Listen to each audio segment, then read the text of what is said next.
Today's short lesson is brought to you by this message. Toxic isn't when someone always treats you badly. It's when they treat you badly on some days, and then on some other days, they're wonderful, romantic, thoughtful, kind. If it's platonic, they're friendly. They seem sincere, loyal. That's the type of energy that plays with your mind. Greetings, guys. Welcome back to my channel. My name is Monette, and this is my channel, Evolve with Monette. For those of you that are new here, I am a professional intuitive empath. It's so good to share our nature with you. Come on in. Thank you for inviting me in. Let us begin. Many of you that have stumbled upon this channel have, unfortunately, understood the heavy cloak of a toxic relationship. And what makes them so insidious is not that you know right away that it's toxic, because some of you have been in actually diabolically abusive relationships where it's so clear it's abusive that when you get into a toxic relationship, you start making justifications. You guys relate? I know I have. A lot of you guys here have issues with parents and family members and early beginnings with narcissistic abuse. A lot of you guys are empaths, you're earth angels. So you're highly sensitive and attuned to deciphering behavior. And that's why this toxic energy is so detrimental to your mentality and your spirituality. As I've grown up, authenticity has become the order of the day. There were relationship dynamics, whether they were platonic or friendly, romantic or otherwise, where I could no longer stay because the people that were around, even if it wasn't the person I was directly connected to, were so lower vibrational that I didn't understand the vibrational alignment. Like, it was before I really understood what was happening, before I began to immerse myself and study and teach. And I was like, I cannot spend another moment, because being around you feels like defeat. Whomever I was connected to may have been a tad bit higher vibrational than who they were now in tutelage of or counseling, or who they were taking my gifts to give to. But the lower vibrational people, I was like, I can't be around you. People could be offended, they could feel however they wanted to. But as you start to discern that and you start to grow and get grounded in your gift, you'll understand too. You can't just be around anybody, because it does begin to affect you. So how much more? That's just like proximal connections, relationships, co-workers, that type of stuff. How much more will it disturb and dysregulate you to have someone who is right next to you, whether they are posturing as a lover, a boyfriend, a girlfriend, a husband, a wife, a friend that's close to you, a bestie in your life, who is giving you this hot and cold behavior. Now listen, guys, we cannot just expel every single person at the very first sign if this is a long-term relationship. That's the thing that's tricky about it. I highly recommend expelling new people quickly, because you can just avoid a lot of nonsense. When the first time you see whatever games they want to play that they're used to playing with other people, they're not going to be games they play with you. I highly recommend that you get people that are like that away from you, or let them get away from you. However it works out, trust me, it's always a blessing. Believe you me. But the thing that I find really interesting, and the thing that confounded me, and the lesson that I had to learn repeatedly, I just had to learn this again, and it was in a medical situation. And that was weird for me, because I'm used to romantic, and I'm used to platonic, and I'm used to these other dynamics. I've never been like, am I gaslighting myself about a provider that's no longer trying to provide for me? Another good story coming up here for another day. But that hot and cold, that's a game that toxic people play. They like having you unsure. They like having you questioning. And they like having you figuring out puzzles. And for me specifically, I'm a puzzle solver. I'm a solution-oriented person. Many of you guys can relate. We become that way as empaths because we have to manage our fate, because people are often playing games in our face. Even as kids, we're dealing with people that are gaslighting us and telling us how to be and how to feel and what we should feel about the abuse that they're heaping upon us. And so you have to start to get your bearings and decide, I don't deserve this. But when someone is nice to you, thoughtful, they might gift you, they might communicate with you, they might do this, they might do that, you start to reflect and look back and think, I mean, I've been in actual abusive relationships. I know what that is. I don't think that is this. And you'll do that game. You know that game that we play? And that's the ones that I think are the most toxic in every way. Because that back and forth, that seesaw, that vacillation that you do of, is this real? Is this true? It's how that toxic person fully ensnares you. It reminds me of the stingray's tail that has barbs that are inverted one way, so when it goes into your skin, it's smooth like a syringe. But if you were to pull it out, there is hell to pay because it's ripping you. A lot of teeth, a lot of animals, a lot of predators have this built in as a biological assurance that it will be not so easy to release you once they snag you. And that message just came through from my angels. And I think that is exactly how vicious you need to start viewing these toxic people. They are pernicious, they are vicious. And it's their biological order to do that because they don't have what we have, Earth Angels. They don't have long-term happy supply of energy. They are not the sunlight. They are not healers. They may have charm, which is not necessarily nice. Charm is something someone has, but it's an artifice, okay? It's something that disappears. It's something that they turn on and off, but it's not about what's in here. It's not about who they really are and what their moral compass is. Anyone can charm you, but charming can turn also disgusting and insidious. I'm channeling Pedro Pascal right now, who went from this guy who's also, zaddy to, wait a minute, when you look a little more closely, he's inappropriate and creepy. That's charm, okay? Another message for another day. However, those are the games that insidious and toxic people like to play. They don't have anything to have a sustainable relationship with you. Many of you guys can relate in a hilarious way to the F-boy being the one with the greatest D, the bum, the homosexual being the one with the greatest sexual proclivities, because that's all they have. That's the hook to snag you, because they're not going to be a good, loving boyfriend. I'm thinking of Girls, of which I didn't even watch the series. I just knew this storyline because it was so pivotal. But the creator of Girls, Lena Dunham, whatever relationship she had, that situationship with that guy, for those of you guys that watch, you know exactly what I'm talking about. I read a few articles back in the day when it was all being chatted about, but that's the thing that a lot of us in our 20s succumb to some certain degree. Someone who was absolutely not fulfilling you, but it was confusing because there was exchanges of sexuality, affection, and chemistry, but then there was also this complete unavailability, and you started to rationalize. And as a reader, what I do is I talk to all of you guys all the time. Now, I've more moved into my readings where I'm dealing with spiritual warfare and you guys taking your power back and going through hermit periods in your life and getting out of relationships. So I've noticed as I've grown and matured that even my practice has as well, and the clients that gravitate to me. We're doing all kinds of different things, and we are raising hell and then putting a little hell out too if we're guided to do it. But it's not so much just, even if I'm talking about romance, it's about the depth of romance, what it means, why are we here, why do we choose this again? These are the things that not only am I interested in, but apparently the guys that reach out to me, you're interested in too. If you are talking about romance, or if you're not just talking about your life, it's a thing that we do. But that merry-go-round of being in the loop with the unavailable partner, it's not something I think you can grow out of. I've counseled people in their 70s and 80s that are dealing with these same themes.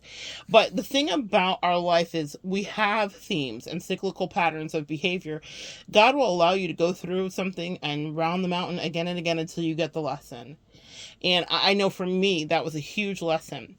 And I'm teaching from that lesson today in a roundabout sort of way, whilst my vitriol and whatever has dissipated or evaporated for the person that I'm specifically alluding to that was my ridiculous situation.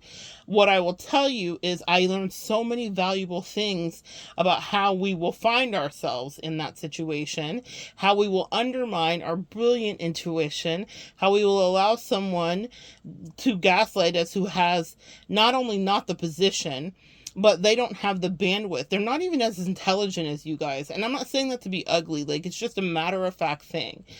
The way that I allow myself to be played by someone who definitely had their own charm, ironically, yes, they were charming. And that means that they were vapid. They were empty inside. And so I played along with this, but I learned something finally, because I've been taken for rides in various ways, but this one really stung me. And it was such a powerful lesson. You know, we have these soulmates that come in, karmic and otherwise, sometimes. And here's the thing, any good soulmate that comes in can come and choose to be a karmic by not honoring the contract. What does that look like, Monette? Well, not honoring the contract looks like someone allowing third parties to intervene, or taking every opportunity to be sneaky, conniving, not be honest with you, to have a secret private agenda. Because sometimes people come in and they know, like, oh my gosh, there's some magical here with this person, something magical that can happen. But people both have to, humans are, I always say, the only variable you cannot factor and count on. A human can change its mind in a moment. And so if something feels too hard, or the growth feels like it's too much, people will sabotage relationships. If people come in ensconced in a poverty consciousness, they will sabotage the relationship. And this person specifically, I remember telling, and it's something I've never said to anybody I've ever dated in my entire life, but I said to them, you'll get to decide how you want this to go. You get to decide if you feel like you deserve this kind of relationship. Because I knew what I was willing to give. I knew what I was prepared to show up with. And I knew how I was willing and prepared to love that person. I said that to him right in the beginning. I didn't play any games. I didn't mince any words, of which he also tried to gaslight me later to be like, oh my God, who even talks like this? Who even says this? Well, you've never heard it because you're not living in reality. You're living with bullshit. And I'm not saying that to be ugly. Guys, we are bringing our best. That's why when I walk away from relationships, just like you guys do, I don't look back. I don't worry about it, because I know that I showed up 100% in the moment when I was with you. I was honest with you. I wasn't playing games with you. I was telling you the truth. I was sharing my real heart. So when it's time for us to part, I don't regret it, nor do I miss people the way that they might end up missing me, because they were the ones living in secrecy. That's a message for a lot of you guys. If you're ever wondering, like, oh my gosh, do they even wonder about me? Do they think about me? Or was that real? Or was it in my mind? Did you show up 100%? My sweet, divine earth angels? Yes, you did. Did you play games? No, you didn't. Were you shooting from the hip? Yes, you were. And if they were not doing that, then it will be them with the karmic debt to incur. They will feel the absence of you. Very often people try to sucker us into these soulmate contracts where they never have any intention of fulfilling their end of the bargain, but they want to extract energy from you. That for many years confounded me. I was very perplexed. Maybe that's something maybe you guys have wondered about too. If you don't really like me, why do you want me here? Well, because they benefit from you. I mean, you are the Earth Angel stimulus package. You are the Empress umbrella. You are the empath umbrella. All videos here that I have where I've talked about these subject matters in, great deal, specifically to that, but it's a phenomenon where we come into people's lives and we love them. And have you ever been watered in love? When someone loves you, you just flourish, and loved things flourish. Think about people that speak to their plants. It doesn't matter who, we're all connected. So woman, man, plant, animal, when you love something, it flourishes. And when you neglect something, you can see the evidence of the abuse. The plant that's dying in the corner, the animal that shrinks back from you, the human that really can't trust you. Well, people that are toxic their specialty is to half-ass you and breadcrumb you. That is literally their specialty, because they don't have to, they think, put work in the same way you would. If you're wondering, are they thinking about me? Are they wondering about me? Ask yourself if you showed up fully. And if you could say yes, I promise you, if you're no longer together, one of you didn't. And the person who didn't will forever be essentially haunted by you. It's not something I set out to do. I always try to warn people. In fact, I almost give people the open book test. I'm like, hey, don't do this, this, and this, pretty much, or do this, this, and this, pretty much. And guess what's going to happen? Magic for you, or it's going to be an unfortunate situation for you. And it will be one that I'm not going to help you out of when it's over, nor am I going to care, or am I even going to be there, because my angels won't let me. There's other people to be dispatched to. Back to toxicity. When people come in and play that game with you, those are the most dangerous people. I'm not saying that someone that has been physically abusing you, God forbid, or any other physical or SA or anything of that nature isn't a horrific experience. But for an empath, I find specifically, and I'll speak for me then, and you just let me know in the comments if you feel like it, how you feel. People that play mind games, those are the ones that it's hard to get your bearings with and then to finally heal. Because we spend a lot of time reading people's energy. So if someone comes in to purposely play games with you, then that may be something that takes you a while to undo. I remember when I first we first started physically being around each other, and she was lovely. She was super lovely, and she was giving gifts. We were exchanging gifts, and she was a great, thoughtful gift giver. All of these lovely traits, beautiful traits, right? She gave me a chessboard, and it was missing a piece. And all of these years later, my angels brought me back to that as I was working with a client recently. And I was working with a client, the subject matter came up, not about her. They were talking about their own thing, but they were talking about chess. And my angels just dropped it in my spirit because I completely forgot about that.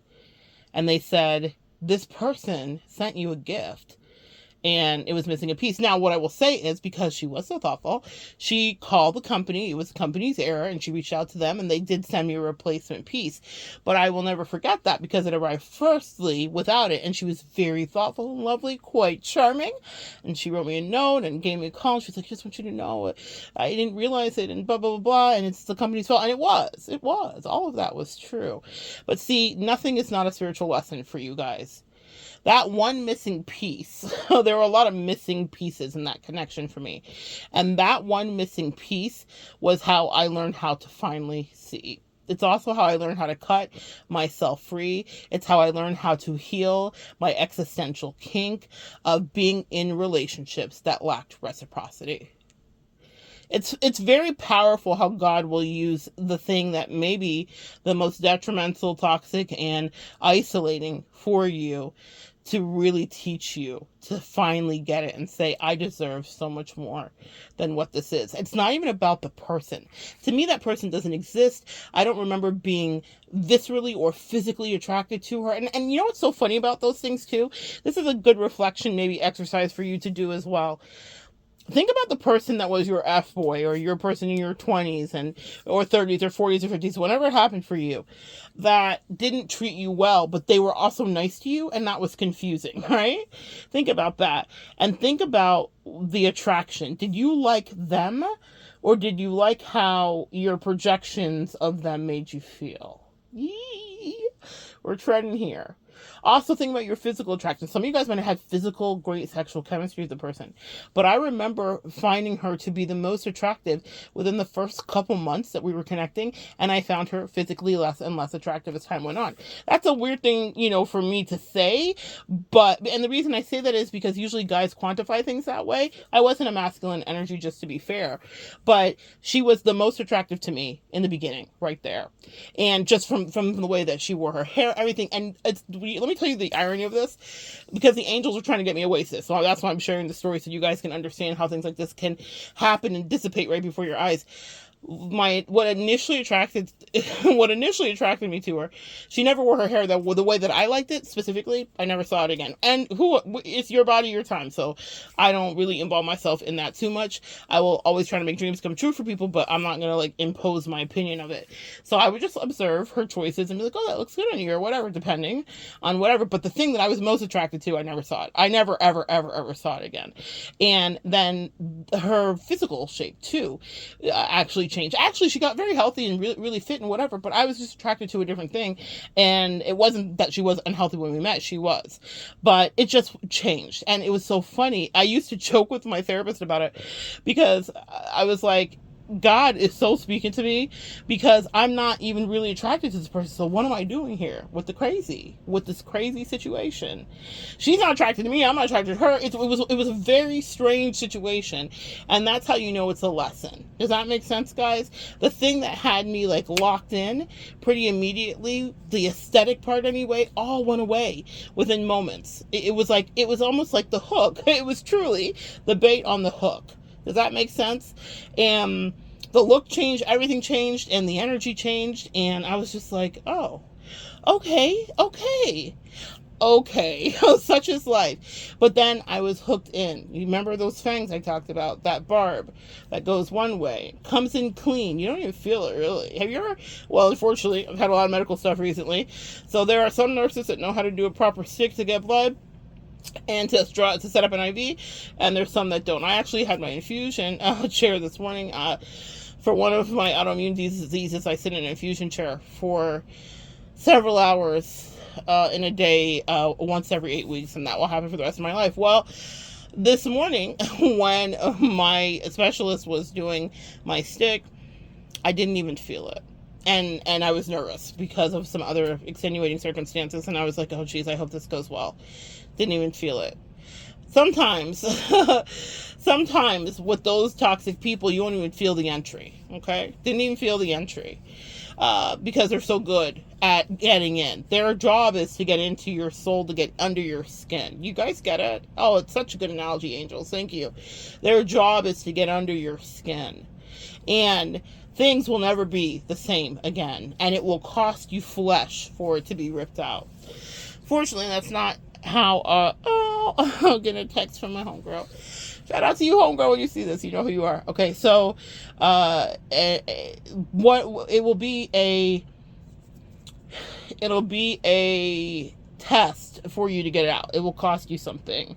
That's actually, ironically, if this draws a more vivid, unfortunate, we love our king, Steve Irwin, who was killed by a stingray, and it went into his chest like a knife, the barb of the tail. He was actually snorkeling to get some extra footage for his daughter Bindi's show, and good dad right to the end. And that happened, and out of adrenaline and reflex, even though he knew better, no one probably in the world could tell us more about animals and how to deal with animal bites and attacks than this man. But our will to survive is a hell of a thing, and he pulled out the barb. Had he not done that, he wouldn't have caused as much damage, and he might have not have bled out, etc., etc., etc. That was all talked about in various shows and things like that after, as they discussed him and the autopsies and all that stuff. If he would have left it in, but like, who does that? Who's like, and then you're dealing with this thing thrashing against you. There's a lot. I've caught a stingray before in real life, growing up in the Keys. They give you the biggest fight, okay? One of the biggest fights besides an octopus, ironically. So, in any case, his instinct was to set himself free, and that caused a lot of the damage because of the ripping out part. And that is the analogy I want you to transfer to toxic people that are playing this game of being nice with you while they're talking about you, discussing you, hating on you in the background, resenting you, maybe being jealous of you. I dealt with all of those things with that person. I dealt with a lot of her energy, and I was reading it as it was happening. I saw her other attempts to access me in various ways, but I had to get out to save my life energetically. I have had other relationships. I've had more sexually amazing relationships and all the rest of it. And that one was not even a consummated relationship, and it was one of the most toxic in my life. And I say that to you so transparently because I want you guys to understand that you don't have to be sleeping with someone for 10 years, and they don't have to be your man. Thank you to your man for them to fuck you up or for them to try to fuck with your head. Now, usually what that will come from, just so I'm, like I said, I like to solve the puzzle with you, because sometimes just putting that last puzzle piece into place, is a groove that's so smooth, it feels good. Here's why they dysregulate you. Yes, they want to, and it may be part of their agenda, but it's also a symptom of their black hole darkness and void, okay? When we talk about a black hole, I'm not going to get into astronomy right now to that degree, but when we talk about a black hole, they say you can orbit it for an hour, but it would be like hundreds of years on Earth, right? But because of the gravitational pull or whatever, you're not aging. I don't know. I don't understand the science of it. It baffles and confounds my mind how Einstein even figured this out with math. My God, today. Our brains are incredible. But our brains and our souls and our hearts can also make us crazy. You get next to these people in their black holes and they change your reality. And if you are a sensitive empath, you will be highly subject to being influenced by their low vibration and their gravity. They're a gravitational pull. And you may think you're coming in with sunshine. I think, well, outside for us. The summertime's calling my, ooh, I hear it. Like the whole thing. You think you're the Brady Bunch. And the whole time they're looking at you like, Marsha, Marsha, Marsha. And that could be your man that's jealous of you. That could be your partner that's jealous of you. It could be your girlfriend, your boyfriend. It could be your bestie. You think you're bringing sunshine and levity. You think you're teaching. You think you're problem solving. They're sucking off of your energy and they're siphoning everything from you, pulling you in like a black hole because they want to consume you, because that's what black holes do. They cut their consumption. You will literally disintegrate into the nothingness of its pull and its magic. It serves a purpose. It's out there. But I would advise, like many do, to stay the hell away from it. Get it away from you. But what's insidious and what is hard to understand about those relationships, no matter the level of sexual energy, because that's another level that makes it even harder to separate yourself from, is that toxicity comes from what they cannot generate. That toxicity comes from the hate that they have for themselves. It's not just for you. It's not even all about you. It's a lot of their own self-loathing. What I discovered upon my exit, where I did what the if I'm comparing it to Steve Irwin, I swam with a piercing in me for a while because I was confused and I was assessing it. I felt like I was on House, or like one of those doctor procedurals where there's a mysterious illness. I didn't understand it. I had had the experience in other ways in my life, but this one, because it was missing some of the other components that I had just chalked up the attachment to, like sexual connection, etc., there was intimacy, but it wasn't sexuality in the conventional way that you guys have experienced or that you would think. And so I thought, why is this hard for me? Wow. A closet in the room that I'm in just moved on its own, and hanging on it is an evil eye that I just brought back from Istanbul, Turkey. Did you guys know that Turkey is the biggest exporters of evil eye? You know, one live that I did, someone in the comments said, I pulled out a huge piece of obsidian out of my bra, as I'm wont to do. I'm that girly. And she said, damn, sis, she was new to the channel. She said, damn, sis, what kind of ops do you got? The kind that would make me go to the place that sells the most evil eye in the world, and then I would bring it back. And what's so funny is earlier tonight, I have magnet evil eyes that I got from there too, and one of them fell, and I was like, I hope it didn't break because it's glass. And now this one's moving, and it's huge. This one's huge, and it has owls surrounding it. Maybe I'll show it to you guys in a video. It's beautiful. I bought home many pieces of evil. I had some clients order some too, so I went and got some for them as well. But, guys, before the show and tell, this is what I'm talking about with the toxicity. Me and that person haven't spoken in God knows how long. But energy is energy. Please do not second guess yourself and think that you're not getting or understanding messages, or someone's longing or craving or wanting to pull you back in.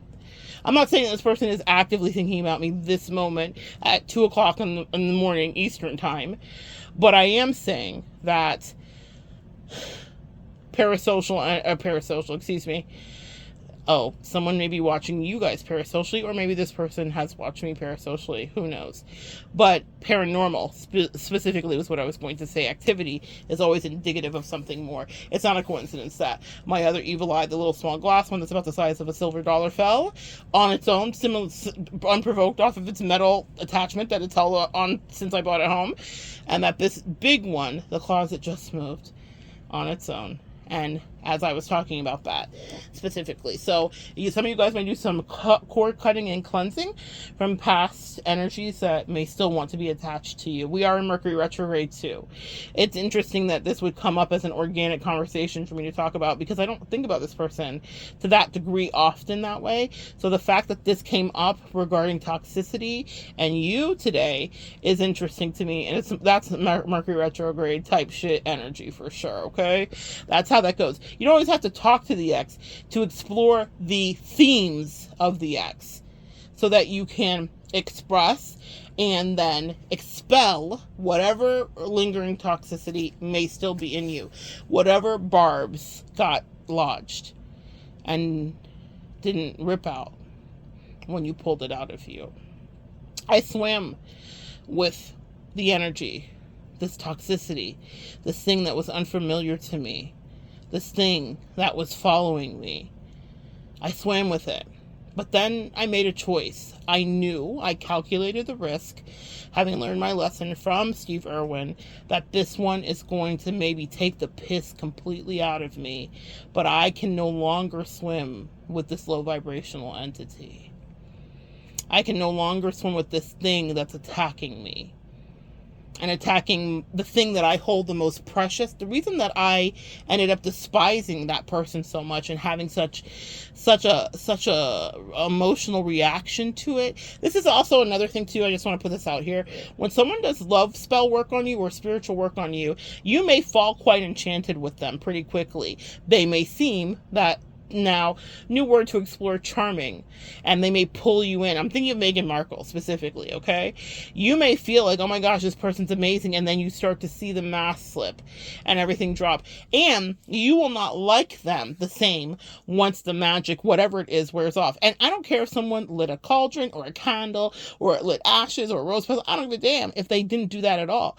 If they were pulling you in and thinking about you and manifesting you and idolizing you and pedestalizing you and wanting you close, that's magic too. That's spell work. That's the original OG spell work, is just thinking about someone or talking about them or watching them repeatedly trying to manifest them. That's how stalkers happen.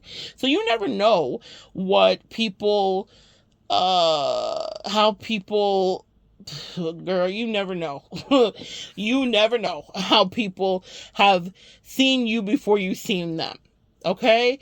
And in this case, that was true. That was something that she told me. But I also felt a very strong draw initially. And it slipped by me that I thought, oh, that was because of the energetic work she did on me. Whether she lit a candle or not, there was energetic work done, because when I woke up, I despised her. And that is not how love happens. I have exes that I still talk to today. Not all some like every day we're kumbaya kicking up. I have really pretty good boundaries about that. But there are people that I can stay friendly with when the relationship was natural and organic. There was something, what do they say? Something sinister this way comes. There was something sinister. And it was because it was a karmic soulmate and we had lessons to learn. I don't know that she was even capable of learning a goddamn thing from me, but I learned exactly what I needed to learn and I could set myself free, but it cost me something. It was painful to me because I actually showed up 100% and I was giving, honestly, and I was over giving. Ding, ding, ding. Maybe another message for some of you guys listening. Sometimes that might be your lesson, empath. Because of the parents and the toxic beginnings, we learned that love was conditional. So we do a lot. Now, I am a lot in my own way. I am team too much. I'm a Leo through and through every day. So I am magnanimous. I am generous with those that I love. And my acts of my love language primarily is words of affirmation and then gifts. So if I love someone, you're getting the thing, whatever it is. I'm going to find a way. And what's in you too? We send barrels. It's a thing. Okay. It's just part of my culture. So, and that's foreign sometimes for people. They're like, what is this? What is happening? That's how I say I love you. And for some people, it's something that they can receive and they can't. And there was such a vapid depth to this person that no, that was not necessarily something she could receive. And I thought, do I want to be in a relationship with someone who can't accept me or how I show up or how I love? It's okay to convey your boundaries. And I even talk to people that are friends today and say, hey, if this makes you feel uncomfortable or if this is too much, just communicate with me. Because I never want to love someone in a language that they can't receive, right? Just because it's my love language doesn't mean you could receive it. But there was so much more going on with that.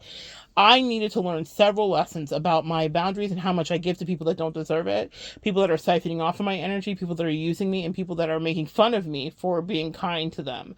Because people, I have a video here, highly recommend that you watch it. It was a great download the angels gave, that people that are of low moral compass and low grade energy, period, will take your kindness as weakness and stupidity. It's because they're not quite intelligent enough to understand that you see that they're a user or that they are concocting some evil plan or they want to get emotional reactions out of you. You're just giving them the benefit of the doubt to see what they will do, because that's the God in you. Just because it's not in them doesn't mean it shouldn't be in you. But what I will tell you is you can't be around someone like that forever, because they will change you. Just like the black hole, it will change you. This lesson feels very powerful today. Maybe someone here, because I'm not in this anymore, so I don't know why they have me talking about it, but they're telling me someone here needs to hear this. You become like the people you spend time around. And that person was doing nothing but bringing me down. I have had physically abusive relationships. One very physically abusive relationship with my first love. I have had emotionally abusive relationships with best friends. I have had all kinds of things in my life, experiences. I've been in cults. You guys know a bit of my story. That relationship, as benign as it may have seemed on the surface, and you know what it was about to say, sex not included. It was even missing the sexual chemistry. There was chemistry that we had, but she was using it more for emotional manipulation than for it to actually come to any level of fruition.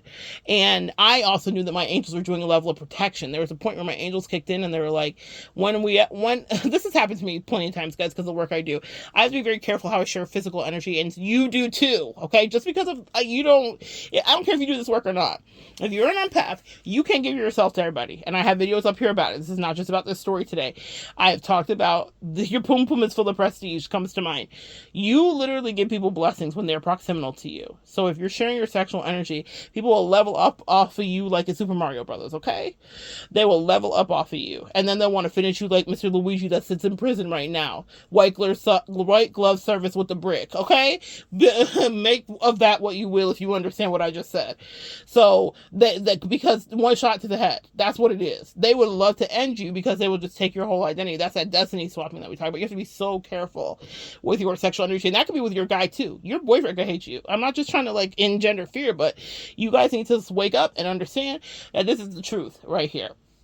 And so in that situation, even though it didn't come with the normal trappings that other relationships had, I was like, why do I feel so bad? Well, it's because she felt so bad. And I was cleaning like a dialysis machine, her energy.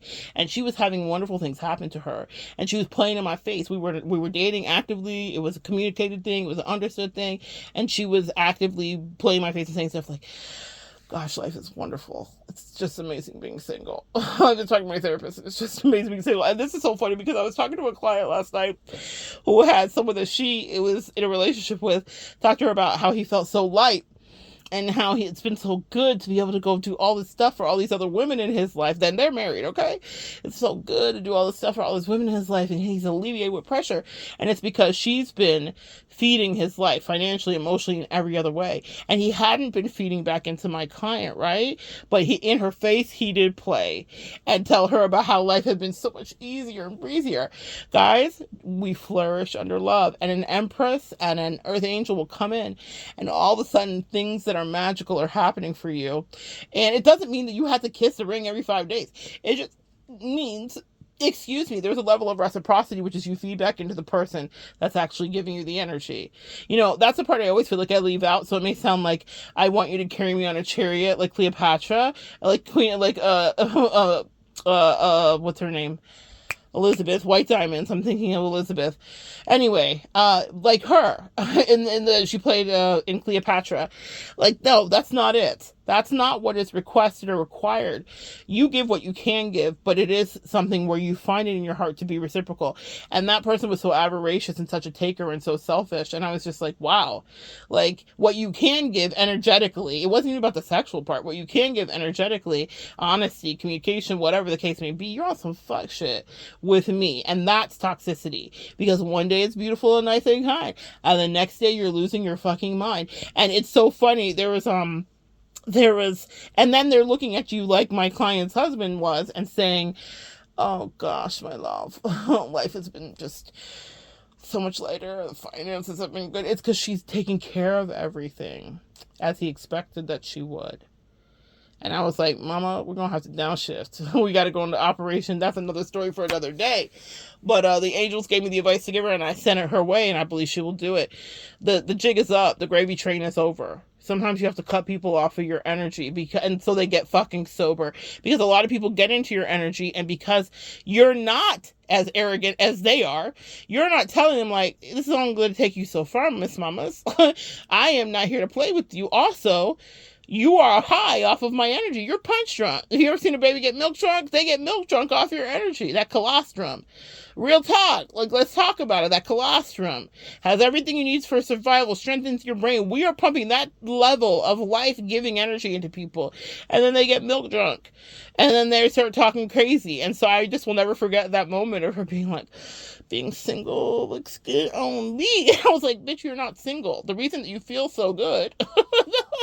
And it wasn't any miscommunications of like, maybe you misunderstood Monette. Maybe she didn't say, no. All the words were said. You all know me. Words were said. And they were said back. It wasn't just me saying the words. She was also repeating the words too and saying words and coming up with her own words. But that was such a funny moment for me. And I was like, single? Who? This is single? Oh, this is single. This is the best single you've ever had. No, you've been in a whole ass relationship with someone that's loving you down, sis. And that is why you're in bliss. But let me allow me to reintroduce myself and go ghost. And now you'll know. Now you'll know what single really is. But that was really funny to me. And that's someone being emotionally manipulative. She knew exactly what the fuck she was doing. There were so many moments in that connection that as I got distance from it, I had more clarity. And that's the other thing. You cannot just continuously swim with the entity. When the stingray is attached to your chest, even though pulling it out will cause you hell and it will rip apart flesh, you have to be free to have clarity. And so when I got away from that person, who was probably the most toxic relationship mentally that I had in my life, which is wild to me. I didn't think I'd be at this big age talking about I just had in the last few years the most toxic relationship of my life, but I did. And that's my reality. That's another thing. Don't let people play in your face. They don't want you to tell the story of how they did you, but that's how they did you. And it wasn't one time. The thing about this is, guys, we are incredibly kind and gracious, and we're not cutting people off at the limbs because of one thing. Again, I recommend that highly for new people to save yourself some shenanigans a la Robert Greene. Tell when toxic people are trying to enter your life. But I did not see her as toxic. So this was clearly an assignment that we both signed up for. It was a soulmate assignment that we signed up for. And she had choices to make. But when I got into this, I thought, never did I think the piss she would take to this degree. I thought, like a lot of you did, I can see where she hasn't been loved, and let me fill in these voids for her. Let me love her properly. Let me give her experiences that she may not have. And at every turn, she made choices to treat me bad. She could tell a different story, but what I don't do is lie. If we were to hold up our two reputations next to each other, she's the one that needs the alibi. I don't lie. My reputation stands. People in her life know her to be on fuckery. And she told me the stories. So I have no reason to lie. And that's like a lot of you. When you're like, but the narcissist and they're gaslighting in the smear campaign. Guys, the truth will always be the truth. And those same people that are flying monkeys and in on the smear campaign will one day get bit by that same narcissist. And they'll be like, oh, everything she said was the truth, sis. Yeah, it was the truth. And now you're dealing with the crazy because you didn't want to listen to me. That may not be the case for that person. I did not warn friends and family of hers. That wasn't our dynamic. That wasn't what I was in her life for, to whatever degree. But I do remember that she made repeated choices to do me badly. And that's what you need to understand about that toxicity. There were repeated moments where she chose to behave incredibly selfishly. Probably one of the most selfish people I've ever really encountered. There were repeated moments where she chose to try to engender some kind of emotional reaction out of me because she needs attention, because she's not doing real therapy, she's playing fucking pat a cake, like, cause who knows why? I don't know. Because she's just evil, because she's a bad person. I think maybe some we give people too much credit. I felt like I was so disappointed in her because I thought she was better, but it could have just been the charm. It could have just been the charm that rubbed off on my arm, and I thought, this is real. It was not. So I was holding to a much higher account. Sometimes you'll encounter people that are really crazy, that can't self-regulate, that can't see, that are not introspective, that aren't intelligent. I thought she was all of those things. To this day, as much as I dislike the entity and the person that got in my way, I gave her a lot of credit for being a better human than what she showed me repeatedly. And that's what I mean by don't let them gaslight you and try to convince you that you're crazy. Because they made choices repeatedly. I had several other relationships after that connection them, but I cut them off a lot faster, probably because of that connection. And that's how you know you've learned your lesson. So instead of letting people string me along for God knows how long, I would realize, whether it was platonic or friend or otherwise, I'd be like, you're playing games right in my face. And I'd be triggered by something that happened between she and I specifically. That's what you know, and how you know it's a karmic soulmate, because there's lessons that you extract that help you cut yourself free from other fuckery. Okay? So I was like, this is just like that. And that's so interesting. And I just learned this. It's a new lesson I learned, but I learned it. And so when people were trying to gaslight me, like, but just da-da-da, people want to be proximal to you. They want proximity. You need to guard access to yourself. Everyone cannot have access. I'm going through a thing right now where someone's trying to befriend me. And I literally just sent the text a few days ago where I was like, girl, I made it polite and nice so that she could whatever, because it's not, you don't have to rip someone limb from limb every time, guys. And it wasn't warranted. There was nothing on the surface that warranted it, but I saw how it was going, and I saw that she wanted to like blueprint and print, meaning sometimes when people don't have their own personality, they want to get close to you because they want to see and copy, and she was trying to dismantle stuff already. And I was like, oh Lord Jesus. But all of those lessons were learned because of how I got burned with that situation. Okay, so there's powerful intel in the rubble of your towers. I know you don't want to look back at them because it was like, that was horrible. It sucked. It did. But there's powerful intel in there, sift. I was about to say sis, but they said it is important that you sift through it. You remember being a kid playing on the playground and had a little sifter? You're finding treasure and dinosaur bones. Sift through the rubble of your previous tower and homes. The place you used to call home. This used to be my playground. This used to be my childhood dream. This used to be the place I ran to. Some of these people used to be refuges and safety blankets and security blankets, but now it's wreckages and it's rubble. It's the Titanic. But there's a lesson to learn. And what happens when we don't learn our lesson? You become the Oceanic.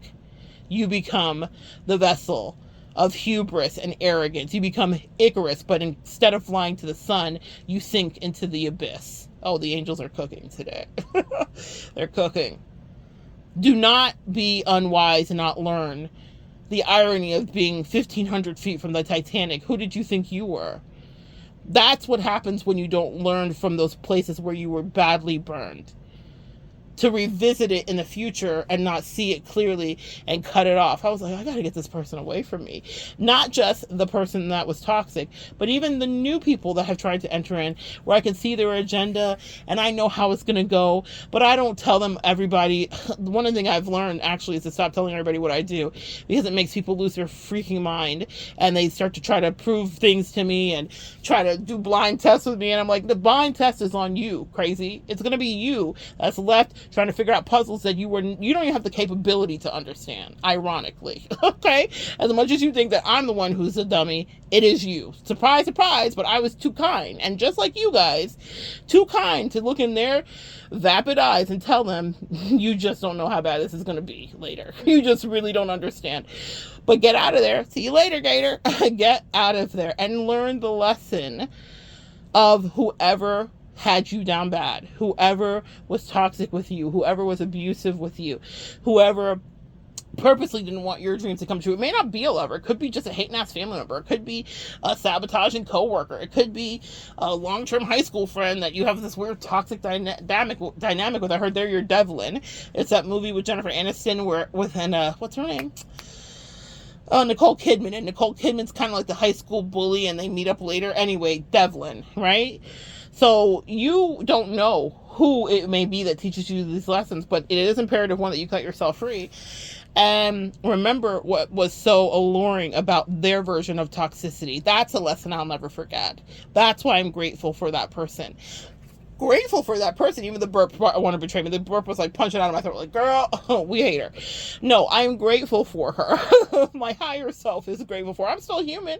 I still have my shadow, my dualistic nature, and I feel away. I will always feel away, because who wants to be played?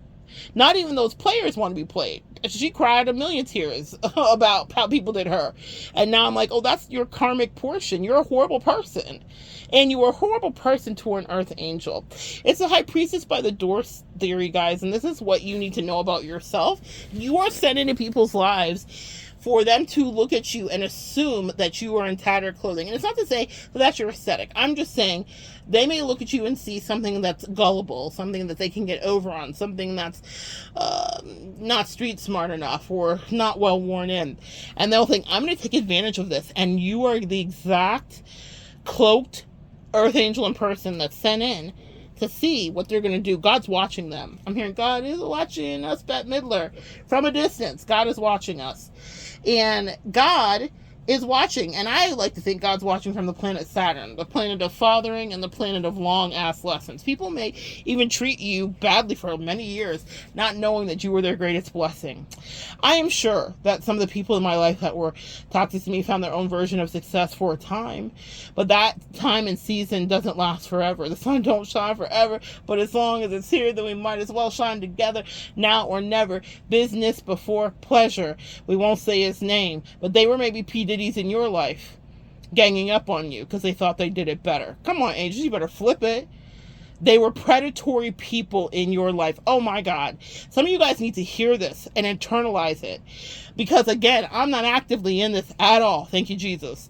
But I will tell you, just allowing myself to think, whoa, they were predatory? Like, we don't think that way, Earth Angels. We're not like that, empaths, divine feminists. We don't even with our shadow side, even with the dark Lilith energy, we're never that. It's never predatory. It's always like consent. It's always fair up and up. It's always communication. The people that are always down on their luck and got to make a quick buck and are ensconced in a poverty consciousness, whether it's actually their financial status or if it's their mental and spiritual status, will always look at you like a lick, meaning someone to get over on, someone to make a quick hit. And the angels say, oh, we love this. Yes. And they might even let it go on for a while. That went on for approximately a year. Okay. That connection. And they might let it go on for a while. I've had other ones go on longer because I wasn't getting it, but that went on for a while. And a lot of them may go on for a while because the whole time the angels are checking them. There are repeated tests. They watch as they ramp up their abuse and they start to test you and start to use some of the abusive tactics they've learned from other people on you. Now you're the guinea pig for their abuse science lab. Now you're in the petri dish and they're looking at you under the microscope to see how you wiggle and squiggle and if you die or if you grow under their absence and their neglect, under the harsh light of their fucking disrespect. And so the angel said, oh, you're the scientist? I got one better. I'm watching you from Saturn, sis. I'm watching every time you betrayed and every time you were chatting shit and every time you were two-faced and double-sided to this earth angel because I sent you in the best. You guys are the best that are dispatched in. Simply the best, better than all the rest. Speaking of, I'm thinking of Tina Turner, who was an earth angel and a blessing to Ike Turner's industry, even though Ike had arrogance on him because he was like, oh, it's me. I am the master of the solution. I am the artist. And he did have his own talents. Even these evil people have their own talents and charm. He was charming, right? You start thinking of the word charm a little differently. I may have a whole lesson coming up here for you on that. And so he was charming, charmed everyone right out of their panties, right out of their royalties, right out of their sanity. That's what charm will get you. And he, right out of their boundaries, he charmed people out of their boundaries. He had none. But Anna Mae Bullock was sent in so that he could fly close to the sun, so that he could know what it is to have the superstardom that he craved, because no one was paying attention to Ike's review. He had some acclaim and fame, but it was not anything like when the Earth Angel was dispatched in. She lit the skies up, a comet blazing so bright that the light still burns. I was actually, ironically, at a Beyonce concert with the very person that I'm speaking about a couple years ago when the light of Tina Turner went out. She passed away while I was in London at the Beyonce concert. It was Renaissance. I know for all you guys that were out there, sweet honey bucking. She just finished her last night in Vegas. And Destiny Child's came out. Reunions are happening, sis. We love it. That's Mercury retrograde shit on a good type level. We love to see the old gang get back together. That's a healthy gang. Nevertheless, I was out there watching Tina Turner, and not Tina Turner, my goodness, I was Freudian. I was watching, I think I might be watching the future Tina Turner as we're talking. That's definitely who Beyonce's, one of the people Beyonce has fashioned herself to after, and she said as much. But she paid tribute to Tina Turner is what I was trying to say. She sang her song. It was my favorite song, and I felt like, oh, how kismet, how magical, right? How beautiful that I'm here at this concert, and Beyonce stops, and she sings, When I Was a Little Girl. When I Was a Little Girl. It's a very technically difficult song to sing, but, River Deep, Mountain High. That's what it is.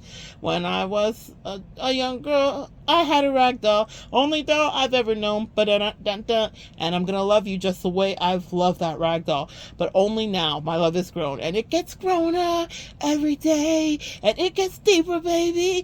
Hear me say, do I love you, my oh my, river deep, mountain high. And if I lost you, would I cry? Oh, I love you, baby, baby, baby, baby. I'll never forget it. My literal favorite Tina Turner song ever wasn't Rolling on the River. It was River Deep, Mountain High. That was a song she was making as she was separating herself from Ike. Specifically, it's a song that catapulted her into the stratosphere, that stoked his jealousy. A lot of these people that you had around you that were treating you kindly one day hated on you because they could see the stages you would play. Oh my God, that's a word for someone here. They could see the stages you would play, and other people wanted to work with her, and other rock stars saw her merit and her light, and all of a sudden Ike's light wasn't so bright. Sometimes you're dispatched into some of these loser ass people's life so that you can help to brighten their light or give them a glimmer of whatever they wanted. A lot of them are pretty clout hungry and pretty fame hungry and whatever, but they are not of any merit. That's a thing. That is a big pet peeve for me. I don't know if it's my Leo energy, but you better come with some substance so that the world will see, because the world will test you. And if you're vapid and empty, you have to be that forever, a la Kim Kardashian. Kim Kardashian has made her life being almost Stepford wife, robotically perfect, because that is her magic. That's her talent, okay? And that's okay. She's done it. I'm not mad at her quote unquote work ethic. Another controversy for another day. What I'm going to say is this. Regarding these people, they are insidious, and they will suck the life out of you and siphon you. Tina was the magic. And so what a full circle moment. And I knew that it was toxic and weird. I was having a terrible time in London because of games she was playing there too. Girl, it just never fucking ended with her. I've never dated somebody more diabolical, more methodical on just emotionally dysregulating everyone around them. And I am a pretty emotionally regulated person, and my angels are pretty regulated too. And they were like, we can help. My angels are watching me. I feel like it was, I'm thinking Hercules, you know, the Greek chorus that's always watching, just like, you know, throwing shade. Like, my angels were so sick of me with her. They were like, get away from her. Like, this is so toxic and unhealthy for you. But it was games even there. It was games even in London. But there was high moments too. Lovely moments. Yep. And ultimately back to the crazy. But that moment, I remember listening to the song and my angels were talking to me. And we're sitting there in the stadium, and I'm looking at the back of her head, and I'm thinking, if I stay with this girl, I'm going to end up dead. I know it's dramatic, but that's the level of toxicity. Energetically, I felt like she was killing things in me. I felt like things dying off in me as she was siphoning my energy. And I thought, oh, angels, y'all are playing games, not Tina Turner's song. And they said, yeah, Tina Turner, before she rose to fame. Right as she was rising to fame. The thing that caused the most jealousy in Ike. And tonight, Beyonce's here singing this song, paying an homage, because this light has gone out. But it never goes out, right? She will burn forever. Like a supernova, like a star. Even after it's died, we see the light from afar. So, that's Tina. And maybe that's you. There have been Ikes in your life that could see that in you way before you could. Long before you ever did, and long before you ever do. And they will glom on to you, glom on, attach, suckerfish. Suckerfish have teeth too, okay? They will gnaw their little parasitic way onto you and into you and siphon what they can from you, maybe just to be adjacent to you. And they might even skyrocket before you and get a little acclaim and fame and magic off of you. Even in that situation, she did. I wanted her to win, and I'm a solution oriented. So what do we do, guys? We feed into people and we talk to them and we help them. And I pointed her and I felt like what were right directions, and they were for her. And she had her own work ethic to make things happen too. She wasn't a total loss in my mind. I thought, she's got her own thing. I had some thoughts about it, but I was like, God bless. And she did catch a little light, but it was off of someone else's energy that she caught the light. It wasn't mine either. I gave her ideas. What I'm saying, a lot of magic that happened for her was because she glommed on to another, actual celebrity that I turned her on to, ironically. That's what I mean by magic is in you, guys. Does that make sense? So you put people on, really. And what they do with it is great. I will never hate. For her, meaning for those situations, once I detached and I learned the lesson, they could turn into Jeffrey Bezos. I'm hearing Jeffrey Bezos, da-da-da. Yeah, they could turn into Bezos if they want to. But people will always understand, even the people that are dastardly, where that came from energetically and what happened with you. The thing about it is those relationships, back to the point, like Tina did, sometimes you have to just leave with your name and your dignity, and that's it. She didn't take royalties and the house and the car and this and that. She said, I'll rebuild it again. I was so desperate to get away from that situation and so miserable. Oh my God.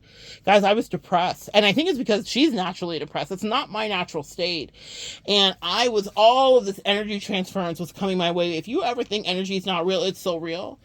And I was so miserable, and I couldn't peel her off me fast enough energetically. I was like, she didn't, she was starting to do some other weird things as well. And I was like, oh my God, how did I get here? I felt bad for myself. I was embarrassed for myself. All the shame that comes in when you're like, how did I teach why did I was embarrassed. I was embarrassed to share with you guys. How can you come to me for advice and I just did this dumb shit? Well, it's part of the course. The teacher will have to experience it. I experienced it. So that hopefully, even if you're going through it, you don't have to stay. I'm not saying that you don't have to do it ever, because karmic partners will come your way. I knew right away. And I knew as soon as I lost attraction and all of the rest of it. There's so many little signs along the way where I was like, dung, dung, dung, you weren't listening. The angels were telling you it's over. Whatever lesson I was supposed to learn with her happened in that flash when I actually was attracted, which is about 1.5 to 2 months when I was actually physically attracted to her. I thought, oh, she's beautiful and this and that and all that stuff. And then the lesson was over. And I remember it because we broke up. I broke up with her. I was like, oh, this isn't going to work. Like, I could just tell we weren't aligned. And I was like, what the fuck is this? But people that see you as the light, they see you as Tina Turner, your light's going to burn bright. They don't want to let you go, sis. And that's when you find yourself in all these weird upside down soulmate contracts with people that'll do anything to trick you to get you to stay, because they want to siphon off your energy, and in your energy they want to play and they want to become you, a destiny swap, and do all this other weird shit. It's not always the same thing, but it's variations of it. And not everyone may want a destiny swap with you, but they definitely want the benefit of you solving their problems for them. That may be as simple as that for like maybe a bestie dynamic. So I was like, why don't these people ever let me go? Why don't they ever want to let me go? They don't like me. They're not treating me well. They're not pouring back into me the way I pour into them. They're not honest. They're not filled with integrity. Why do they want me here? Oh, it's because I make life pretty. And I don't just mean aesthetically, meaning I make life energetically valuable. I help them even transmute their things. I help them understand their lessons.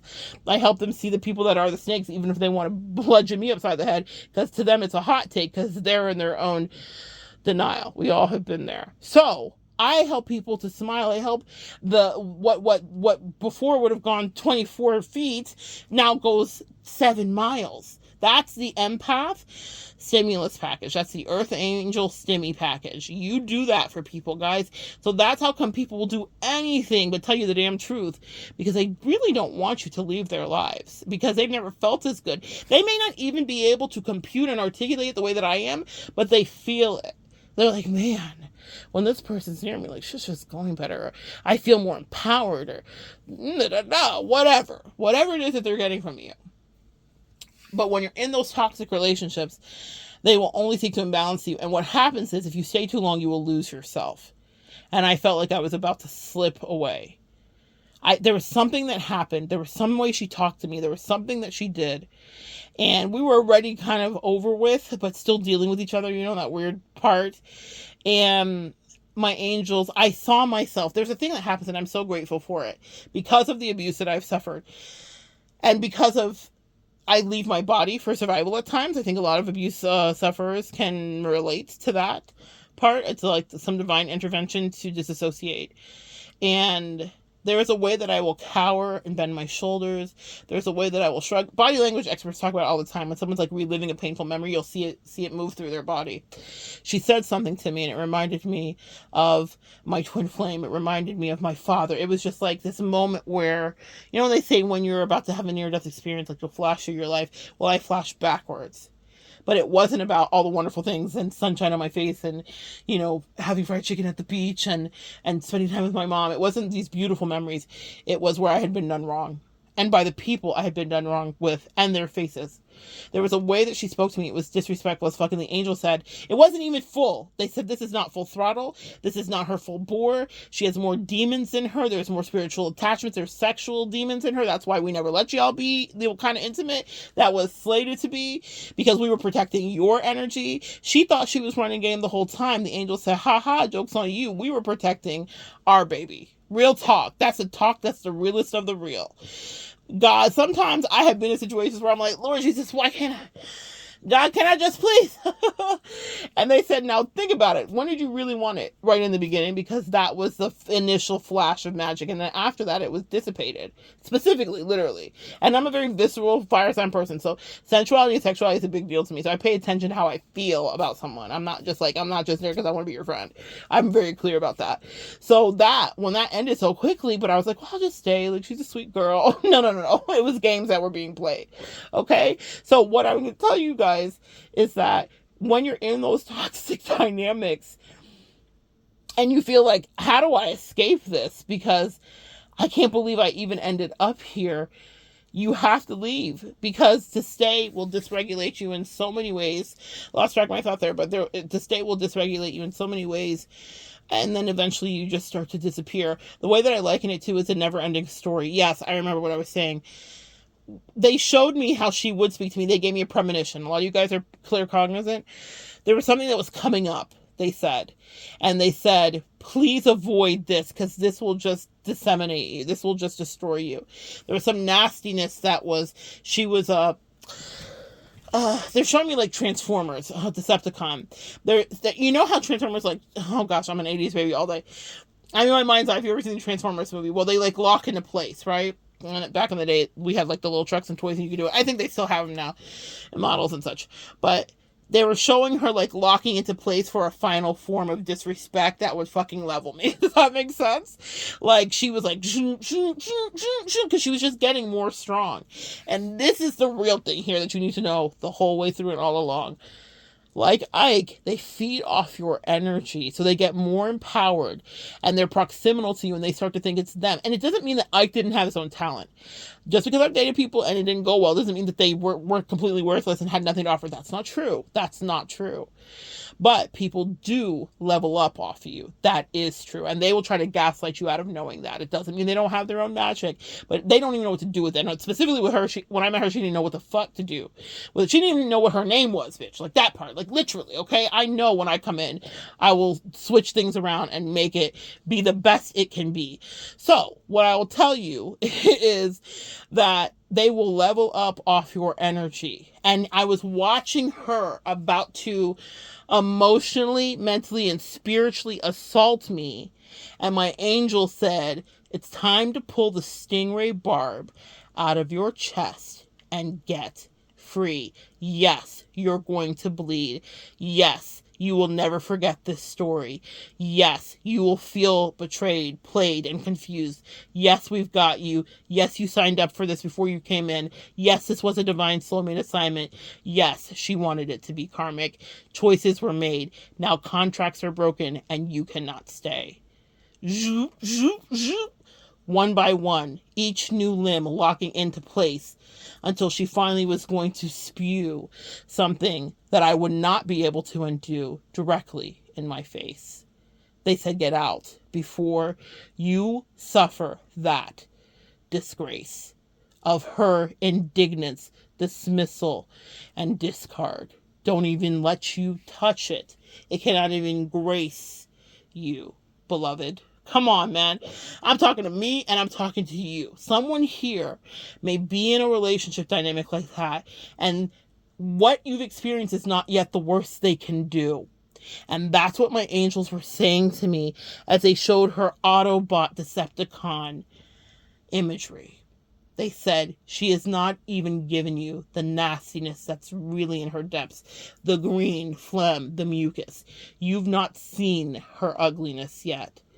And what they did, as soon as I separated it, they started giving me visions of tarantulas, huge tarantulas, guys. I talked about it in a video where I really went more into depth about it. But I literally was going to travel somewhere, and I was like, what am I going to do to kill some time until my next seminar or whatever? And there was an aquarium in the town I was going to travel to, and they were housing for an exhibit this pink-toed tarantula, and she was quite colorful. And I really enjoyed that. It was part of the lore. Literally, it was the lore on the bait on the fish hook from my ass. Okay, my Leo ass. Curiosity always killed this cat. And so her colorfulness matched my colorfulness to a certain degree. And I thought, this is where it's at. What a disaster. But they started to show her real form. And they asked me a question specifically. Would you want to cuddle up with a tarantula if we paid you $1 million, sweetie? Never. If we put a tarantula, a real live one, in your bed, would you want to cuddle up with her? No. Even with pink toenails? She, for whatever reason, this tarantula ate something that made the toenails pink. I don't know. I didn't even think it was a real thing. Y'all, it was nightmare fuel. And that's what they said. They said she was your nightmare fuel. This is one of the worst relationships you've ever had because she delighted in disturbing your chi and offsetting your balance and gaslighting you about your intuition and your understanding of her energy. And why did she do that? Here's the answer for you too with your relationship. Because she didn't like that I could see straight through her. And I knew that she was full of shit. People that don't want you to see them will do anything to like throw smoke and mirrors in your face to make sure that you feel crazy about the bullshit that they're doing to you. But that's what they showed me. They said, we got you out of there before she was her final form and before she showed this tarantula side to you fully. You thought it was all fun and games and a sweet, cute, cuddly octopus, also from the arachnid family. But octopus are crafty and they're intelligent. Never underestimate these people that come and act like they're like on. She did a thing called I'm Just a Baby. It's a thing I'll be teaching about where she immediately regressed back into childlike innocence when she was on her most highest levels of fuck shit. It was her form of limerence, so that you would be confused and distracted on how to deal with this person like an adult who was behaving like a kid. I watched her do it with men. I watched her do it with me. I remember watching her do it when she was trying to dysregulate me emotionally. We were in Iceland, and I remember thinking, and I told her, because I couldn't help it, I was like, bitch, you do this to me all the time. I just watch you play fucking mind games. You know what it was specifically? If you guys see the Jungle Book, you know Shere Khan when he's talking how there's a thing that's spinning? That's what she did. My angels gave me the imagery of it. I watched her do it. So that's how people dysregulate. It was some of the most important lessons of my life to understand how manipulators work. Whether she even understood. The thing about it is that I don't give her credit to be that intelligent that she understood exactly the mechanisms of her manipulations and machinations. It was just survival instincts and tactics for a hustler. Does that make sense? So they're not thinking this deeply about it. I don't think she's writing a fucking textbook about her bullshit. I don't think that she's ever put pen to paper or really given it any introspective thought. She just gets her needs taken care of and someone else gets took. That's how hustlers think. They are not worried about you. They're not putting this much thought into you. Whatever. Will they put a lot of thought into manipulating you and keeping up the ruse? Yes. But they're not like an exhibit A on line 2 on book 3 and whatever. That's how I work in the process so that I can teach you and also make sense of it, transmute it, release it, turn it into something that's worthwhile because it was a dung pile. But that is the kind of toxic manipulation that someone who will smile at you will also lie right to you and through you. Girl, pathological. That was her real talent. That's her real gift, bitch. I was like, sis, you should spend some time getting the lawyer degree because you're missing out on the money. G, you're missing out.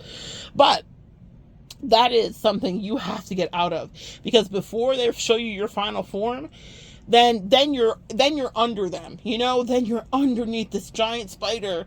I'm seeing Harry, the Lord of the Rings, I said Harry Potter and Lord of the Rings, it's the Lord of the Rings, where they have like a spider fight sequence, and there's one part in it where you look up, and I was like, this is a fucking nightmare because I hate spiders.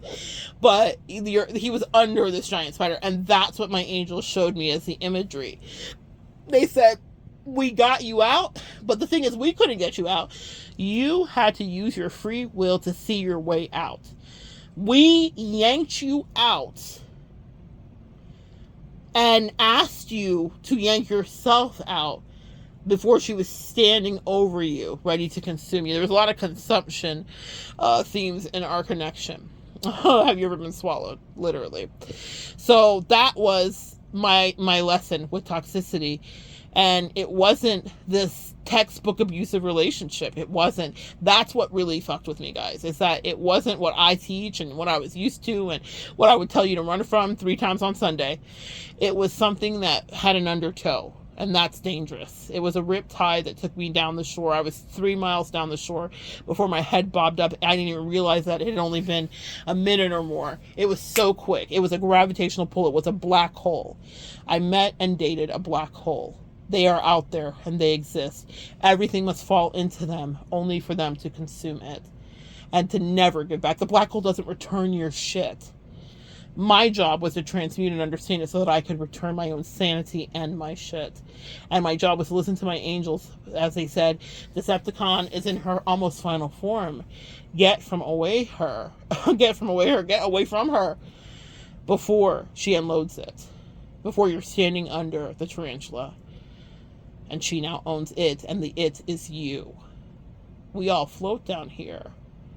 When you're dealing with con artists and demons, they all do. And they'll convince you floating with them is so much fun, too. But they are it. They are the clown with the sharp teeth that only want to drag you down. And they'll do it by beguiling you with a big red balloon. Look over here, not down here in the sewer, where we will consume. So good sharing energy with you. I hope you got something from that today. For whomever the bell is tolling, it's time to make your escape.